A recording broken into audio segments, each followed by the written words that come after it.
안녕하십니까. 오늘도 좋은 날 주신 하나님께 감사드립니다. 오늘은 하나님의 징계와 질병 5번째 시간입니다. 놀라운 사실은 많은 사람들이 아픈 것을 좋아하기 때문에 질병에 걸린다는 것입니다. 여러분 이거 그렇다고 하기 쉽지 않으신 이야기인데 한번 들어보세요.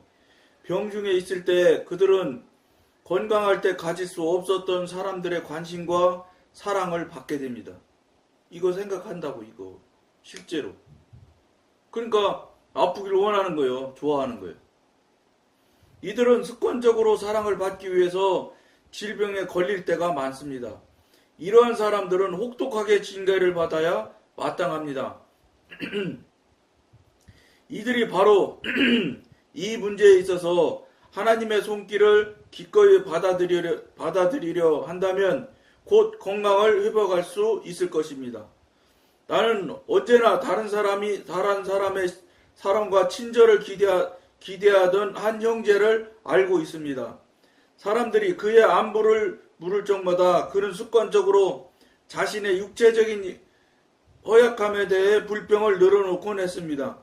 얼마 동안 열 때문에 고생을 했으며 두통이 얼마 동안 지속되었으며 호흡수가 분당 몇 번이나 되며 맥박이 얼마나 불규칙한지에 대해서 자세하게 말하곤 했습니다.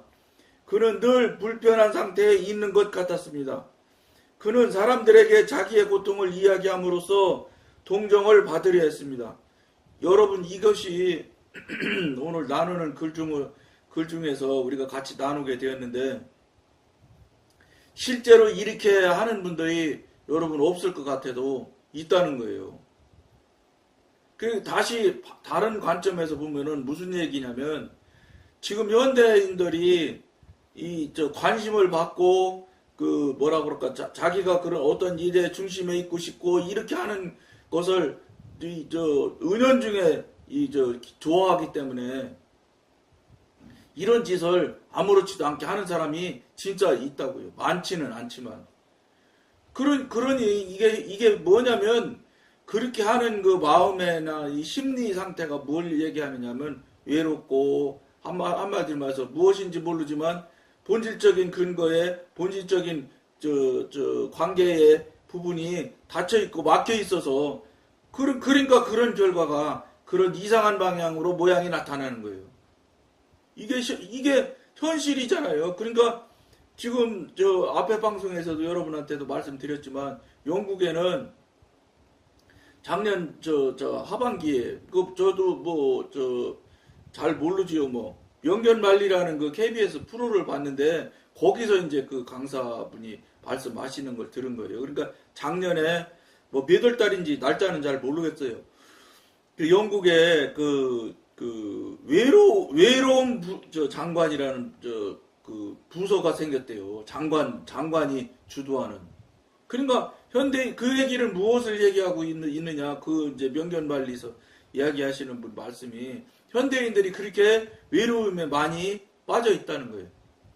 그러니까 여러분 우리가 신앙생활에서 전지전능하신 하나님을 아버지로 삼고 내가 그분의 아들이고 그분과 관계가 되고 교통이 되면은 오직 모든 것은 저절로 말하지 않아도 오직 하나님만 바라보게 되거든요. 하나님과 관계가 열리고 하나님과 교통이 되기 시작만 정확히 바르게만 되면 사실은 다 필요 없다고 생각해도 아무 문제가 없을 만큼. 그 얘기는 무슨 얘기냐? 제가 그래요, 제가.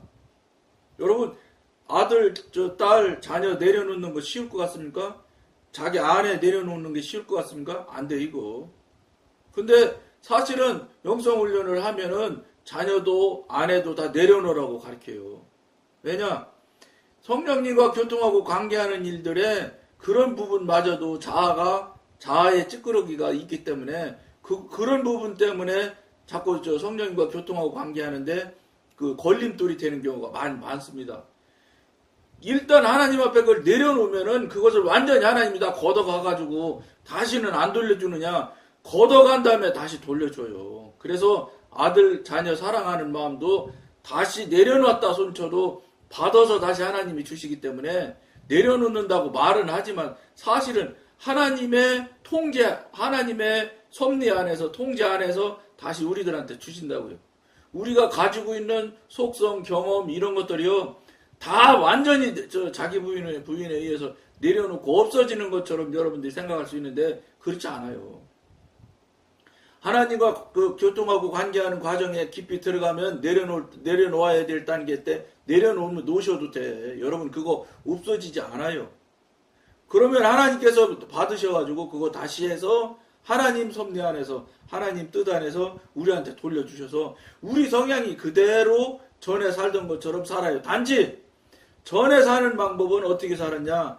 내가가 먼저 앞장서서 살았지만 이제 하나님과 교통이 되고 관계가 열리게 되면 하나님을 먼저 바라보거든. 하나님 이거 어떻게 하면 좋을까요? 너 그거 이런 거 잘하잖아. 그러니까 그걸로 하면 돼. 이렇게 하셔서 내가 잘하던 그 부분에 대한 것을 충분히 활용해서 할 수 있게끔 하나님께서 이끌어 주세요.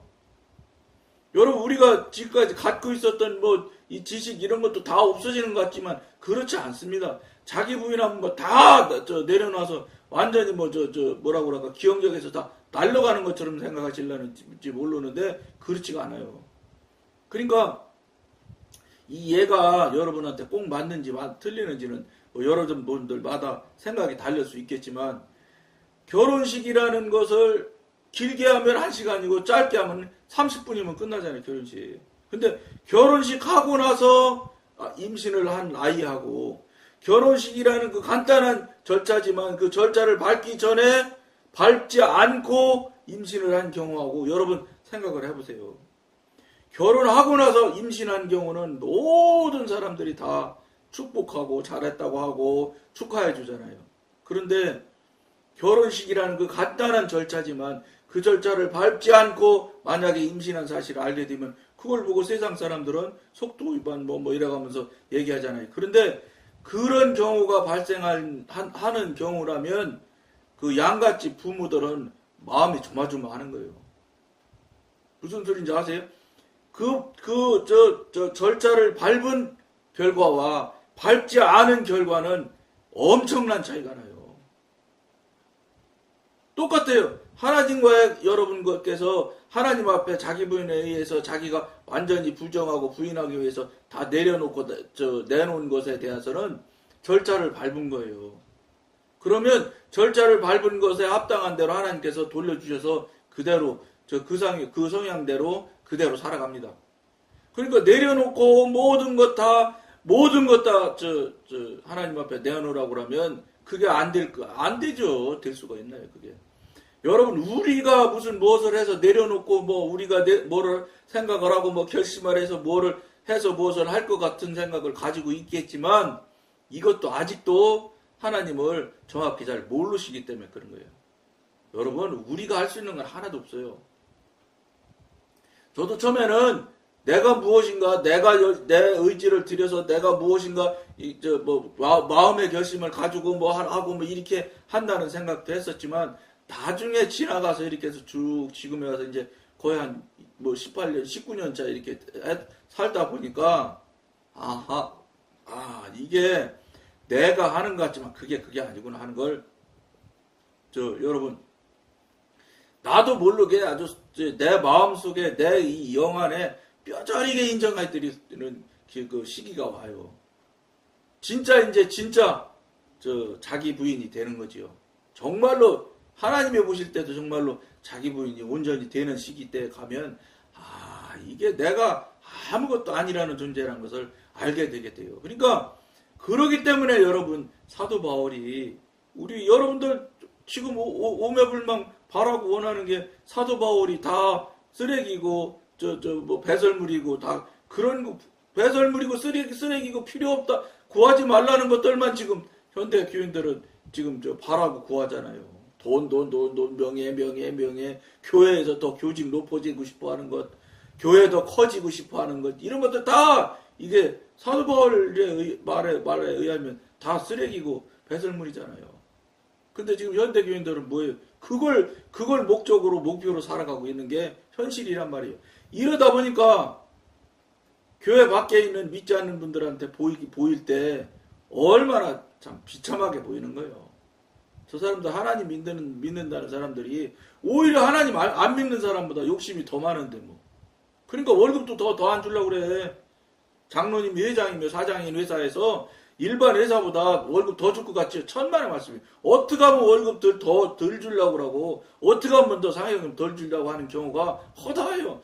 물론 더 많이 주려고 하는 장로님도 있을 거예요. 그런데 많이 주려고 하는 분보다 안 주려고 하는 분이 훨씬 많다는 거예요. 그렇다고 많이 주려고 하는 것이 많이 주려고 생각하고 많이 주면 그러면 하나님한테 합당하냐? 그건 아니에요. 조금 주면 그러면 하나님한테 부당하냐? 그것도 아니에요. 뭐냐? 하나님 뜻에 합한 대로 행동을 하고 있느냐가 제일 중요한 거예요. 모든 것의 이 판단의 기준점은 하나님의 관점이에요. 하나님의 뜻이에요. 이게 맞고 이건 틀리고 이게 아니에요. 그거는 사람이 이야기할 때 맞고 틀리고를 따질 수 있지만 하나님께 맡겨드리면 하나님께서 맞는다고 하면 맞는 것이고 하나님께서 보실 때 저 틀렸다고 하면 틀린 것이라고요. 이 방송의 특징이 뭐예요? 하나님한테 물으세요. 그래서 하나님 성령님께서 말씀하시는 대로 사세요. 이거잖아요.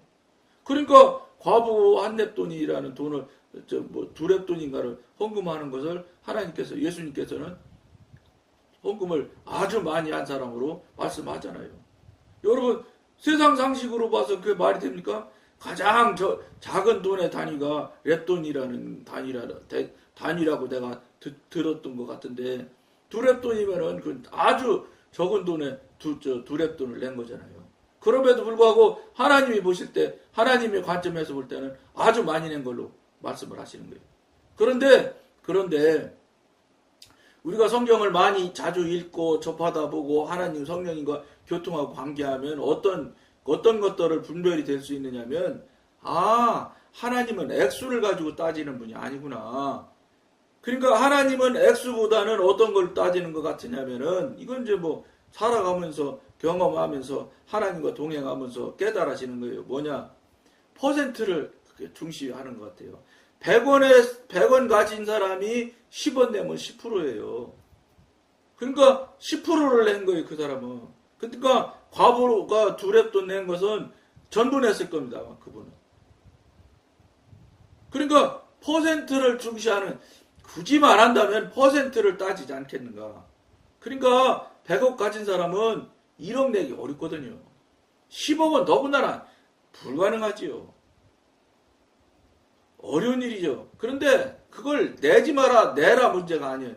내도 문제, 안 내도 문제예요. 무슨 문제가 나냐? 내면 많이 냈다고 교회에서 큰소리 쳐서 문제고, 안 내면 안 내서 합당치 못해서 문제거든. 이게 무슨 말이에요? 하나님한테 드릴 때 합당한 하나님의 허락하심이 있어야 돼요. 여러분들은 그냥 헌금, 여러분들 그냥 세 가지고 쏙쏙쏙 세서 돈 내잖아. 꼭 돈 주듯이. 여러분 그렇게 해갖고는 헌금 안 됩니다. 하나님의 장부에 그거 헌금 계산 안 올라가요. 그때 제가 앞에 방송에서 여러 차례 말씀드렸는데 뭐 그분은 이제 그 장로님은 돌아가시고 또 다른 장로님도 지금도 세고 있을 거예요. 그 양반도. 제가 성가대 했었다고 그랬잖아요. 성가대 해서 앉아있으면은 뒤에서 목사님이 설교 마치고 기도하잖아요. 그러면 기도하고 나서 헌금 순서거든. 그러면 성가대석에서 목사님 설교 마치고 기도하자마자 돈 부시럭부시럭 하는 소리가 들려요. 그러고서 막 돈 세는 소리가 쏙쏙쏙쏙 돈 세는 소리가 나. 그때 돈을 세서 헌금을 넣어가지고 헌금 마음이 오면 그때 돼. 여러분 하나님이 돈 없는 하나님도 아니고 그리고 더군다나 그런 식으로 이거 정말로 불경스러운 일인 겁니다. 이거 정말로 하나님을 모르니까 그런 짓을 하는 거지. 그거 하나님 아시면 아이고 그거는 돈 내고 하나님한테 뒤지게 혼나는 거예요. 근데 그 돌아가신 장로님이 그렇게 하더니 어느샌지 그 양반도 이제 나중에 장로 됐지요. 예? 지금은 그 교회에서 아주 뭐 목에 힘주는 장로님이 됐다더라고. 똑같지 뭐. 그 장로가 그 양반 자꾸 이끌고 했으니까 똑같이 그 사람한테 배워가지고 그 사람도 세더라고. 내가 그걸 보면서 얼마나 마음이 아파하는지 몰라. 남의 일인데 사실은 신경 안 써도 될 일이죠. 그렇지만 마음에 많이 걸리더라고. 왜냐? 성경이 이게 저 헌금의 원리를 알기 때문에. 여러분 그거는 내면 죄야 오히려. 차라리 안 내는 게 나아. 그런 거 저는 여러분 준비되지 않으면 헌금 안 드려요. 여러분 깜빡하고 그냥 갈 때 있어요. 사람이 어떻게 온전할 수 있나요? 완전할 수는 없잖아요. 그러면 전 하나님한테 죄송하다고 회개하고 그 다음 주에 같이 보태서 같이 내. 왜냐? 그 다음 주에는 하나님한테 준비하고 말씀 듣고 그러고 딱 금요일이면 저는 헌금 준비해요. 그래서 은행가 찾아서 그 중에서 제일 깨끗한 돈으로 그래가지고 헌금 봉투에 넣어서 이름 쓰고 무명으로 하지 말고 왜 이름 안 써요? 이름 쓰고 성경책에 딱 꼽아놨다가 주일날 가서 헌금합니다. 그렇게 해야 헌금이 하나씩 쌓여서 나고 하나님이 저 받아주시는 헌금이 되지. 무슨 뭐 돈 없는 하나님 그냥 뭐 보태주는 것 같이. 여러분 그건 큰일 나는 짓입니다. 헌금이 뭔지도 모르고 그러니까 하나님한테 저 돈 뭐 좀 미안한 말인데 돈 내는 거요. 드리는 게 아니라. 이게 얼마나 참 불경한 일인지 말도 못해. 이게 영적으로 깊어져서 알게 되면은 정말로 이거 진짜 정말로 충청도 말로 귀퉁배기 맞을 짓이에요. 그 짓을 계속 하더라고. 계속해. 근데 헌금하는 거를 왜 그분들은 10,000원짜리로 하는지 몰라. 10,000원짜리로 하니까 100만원 될나 봐요, 여러분. 100장 세야 되잖아. 한참씩 써요. 왜 쓰겠어요? 그 정도 수준에서 움직이는 이 머릿속에 들어있는 가치관이나 생각하는 관점은 뭐냐? 다 들리거든. 다 듣는 거 알아. 주변 사람들이 그거. 들어라 이거야. 봐라 이거야. 그럼 오래씩 쉬는 거예요. 10,000원짜리 가지고. 여러분 이건 정말로 이건 안 되는 거예요. 큰일 납니다. 여러분 헌금하는 마음 그러려면 드리지 마. 안 드리면 회개라도 하고 말지. 죄나 덜 짓지. 이건 하나님 좀 노하게 하시는 거예요. 경노하게 하시는 거예요. 이걸 모른다고 이걸. 그러니까 그런 수준에 있는 사람들이 오늘 나누는 말씀처럼 다른 사람 관심 받고 싶고 그걸 여기서는 사랑이란 표현을 했지만 그게 무슨 사랑이겠어요? 병문안 와서 막 아이고 뭐 빨리 나서세요 하고 막 이렇게 그러고 싶어가지고 알고 싶어하는 병나고 싶어하는 사람이 있다는 거예요. 정말로 있어요. 이게 외로움 장관 나오는 이유 뭐예요? 똑같지요. 다 그런 흐름이지요. 현대인이 외로워서 어떻게 할 바를 모르는 거예요. 어디 마음을 들 때는 못 찾는 거예요. 안타까운 일이죠. 안타까운 일. 교회 다니는 분들이 그러니까. 예? 그러니까 세상 사회적인 현상에 그렇게 외로워가지고 절절 매는 사람들이 얼마나 많게요. 그러니까 고독사라는 용어가 다 생기잖아. 고독사.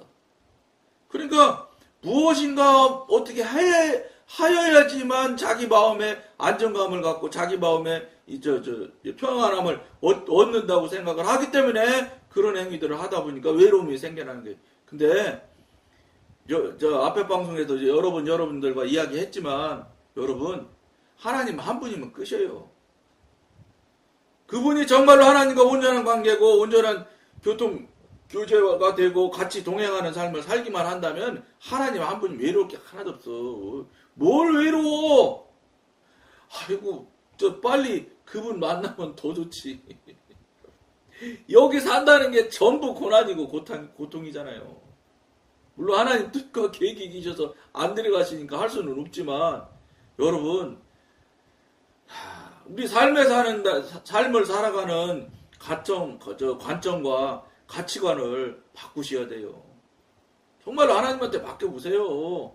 뭐가 외로워. 그분하고 이야기하고 나누는 시간도 바쁜 판인데 눈 뜨면 그냥 그분하고 얘기하고 눈 감으면서 또 얘기하고 감고 그러면서 살아보세요. 전혀 외롭지 않아야지 돼. 물론 이거는 다분히 저를 기준으로 하는 거예요. 괜히 또 여러분들보다 뭐 이상한 소리라고 하고 또 따지지 마셔. 따지면 골 아파. 내 대답할 실력도 안 되고. 저는 그렇다는 거예요. 그러니까 여러분도 한번 그렇게 해보라는 거예요. 안 되면 할 수 없고, 안 되는 것도 할 수 없다고 여러분들이 포기하지 말고 하나님한테 물어보시란 말이에요. 예? 저분은 하나님 한 분으로 완전히 만족하다는데 아무런 외로움이나 저 그러니까 전화도 어떻게 하는지 아세요? 전화 안 해요. 저는 먼저 절대 전화 안 해요. 전화 오는 건 받지. 그러면 어떻게 되는지 알아요? 전화 안 와요. 자꾸 먼저 전화하고 무슨 뭐를 거리를 이야기하고 해야 전화도 오고 어쩌고 저쩌고 해가면서 세상 그 쓸데없는 소리 해가면서 A가 어떠네 B가 어떠네 남 얘기해가면서 이러다 보니까 전화료금이 늘어나는 거예요. 근데 여러분 가만히 계셔보셔. 전화 안 와요. 요새 현대인들이 어디 있는데 줘야지 답하라 하지. 먼저 받고 답하지 먼저 주는 현대인은 없어. 특징이요. 현대 한국교회 교인들의 특징. 먼저 주는 법은 없어. 아주 드물어 먼저 주는 건. 저는 그거 어디서 생겨났겠어요? 저도 똑같이 살았어요. 근데 영성훈련을 하고 나서 심고 거두는 법칙을 제가 경험을 했단 말이에요. 심으니까 반드시 30배, 60배로 돌려주시더라고. 이 원리를 제가 완전히 체득을 했어요. 제대로 체험을 했거든. 한두 번 한 게 아니거든. 여러 차례 하게 되다 보니까 어떤 것이 저절로 나도 모르게 마음속에 딱 자리 잡게 되느냐. 심어야 열매는 얻는 거구나 하는 걸 알았어요. 그러니까 먼저 꼭 드리죠. 근데 전화는 먼저 안 해. 근데 전화해봤자 도움될 얘기 할 사람들이 거의 없거든. 이런 영적인 얘기하고 대화하고 그러면 얼마나 좋겠어요. 그러면 전화하지요. 그럴 만한 사람이 별로 없어요.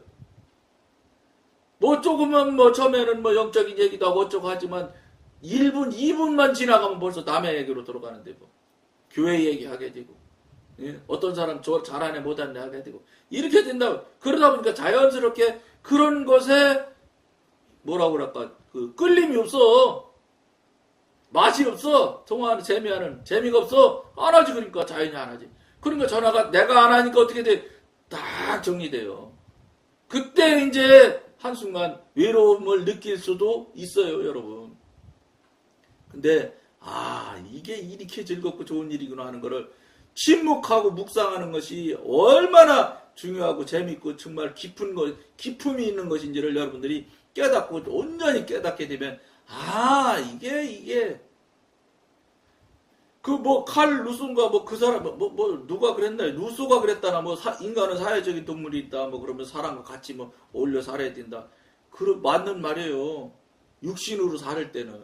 그런데 하나님 한 분과 정말로 온전한 교통교제가 되면 사람처럼 사람이랑 부딪혀서 도움될 게 뭐가 있게 하나도 도움될 거 없습니다. 필요한 거 있고 급한 거 있으면 하나님한테 말씀하면 되는데 뭘 사람한테서 무슨 해결책이 있어요? 안 돼요. 해결될 것 같지만 안 됩니다. 그걸 여러분들이 정말로 뼈저리게 여러분들이 체험을 하고 경험을 하면 제가 하는 말이 그럴 수도 있겠구나. 그러다 보면 어떻게 되겠어요? 쓸데없는 이야기를 안고 쓸데없는 전화통화 안고 쓸데없는 관계를 안 하다 보면은 자연히 사람이 단순해져요. 생각이 하나님만 붙들고 하나님과 관계하는 삶만 계속 살아보세요. 다른 쓸데없는, 그러니까 여기서 쓸데없는 건 뭐예요? 육신적인 부분, 사단적인 부분, 남 얘기하는 거, 하나님 관점에서 볼 때 다 죄지요. 죄의 요소들이 싹 줄어들게 되면 사람이 저절로 단순하게 돼요. 이게 시간이 많이 쌓이게 되면은 많이 하나님과 깊어지게 되면은 정말로 단순해져. 그러면 어떻게 되겠어요? 당연히 시간이 많게 되고 그러다 보니까 대화하는 게 줄어들고 그러다 보면 당연히 묵상하게 되고 침묵하게 돼 있어요. 이 침묵의 이 맛을 여러분들이 알아야 돼. 여러분 한 달씩 한마디도 말 안 하고 살면 여러분들은 못 살아. 그러니까 감옥 같은 데서는 징벌을 한다고 그러잖아요. 징벌방에다 갖다 놓는 게 뭐예요? 혼자 있는 방. 거기다 갖다 놓는다잖아. 저 같은 사람은 거기다 놓으면 너무너무 기쁠 것 같아. 거기 가지도 말아야 되죠. 감옥에. 지금 전화 안 하고 그런 것에 대해서 전혀 문제 없어요. 너무 편안하고 좋아. 그거 무슨 이런 얘기 들어보세요. 막 갖가지 생각을 해야 되고. 아이고 그 폐해가 말도 못해요. 그냥 조용히 사느니 얼마나 편하네. 조용히 사니까 아는 것도 없고 듣는 것도 없고 하니까 말하는 것도 훨씬 줄어들. 당연히 줄어들지요. 그러나 딱 하나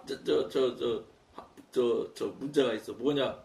예수 얘기만 하면 무진장 그냥 열을 낸다는 거예요. 저는 그냥 예수 얘기만 하면 얼굴이 싹 바뀐대. 사람이 바뀐대. 주변에 그런 소리를 제가 아주 많이 들었어. 사실이에요, 사실이에요. 목소리도 큰데다가 예수 얘기하고 막 그냥 성령님 얘기하고 막 그런 그냥 막 빠져들어가. 막 말하고 싶고 막 나누고 싶은 생각이 막 그냥 그런 특징이 생겨나는 것 같아요. 여러분 침묵이 훨씬 더 좋습니다. 묵상이 정말로 깊이 있는 신앙에 깊이를 들어가는 것을 여러분들이 경험할 수 있을 것입니다. 좀 길어졌는데 나머지 읽고 오늘 마치도록 하겠습니다. 그는 사람들에게 자기의 고통을 이야기함으로써 동정을 받으려 했습니다. 그는 자기의 끊임없는 질병에 관한 이야기를 제외하면 말할 것이 없었습니다. 그러면서 때때로 그는 왜 자기가 나아지지 않는지 궁금해했습니다. 진실을 말하는 것은 어려운 일입니다. 때때로 그것은 큰 희생을 요구하기도 합니다. 하루는 용기를 내어 이 친구에게 그의 오랜 질병의 원인이 병을 사랑하기 때문이라고 솔직하게 말해 주었습니다. 물론 그는 그렇지 않다고 극구 부인했습니다. 그러나 나는 계속해서 그에게 사실을 지적해 주었습니다. 여러분들이 깊이 한번 생각하며 돌아보는 계기점을 마련하길 부탁드리면서 오늘 여기까지만 하겠습니다. 감사합니다.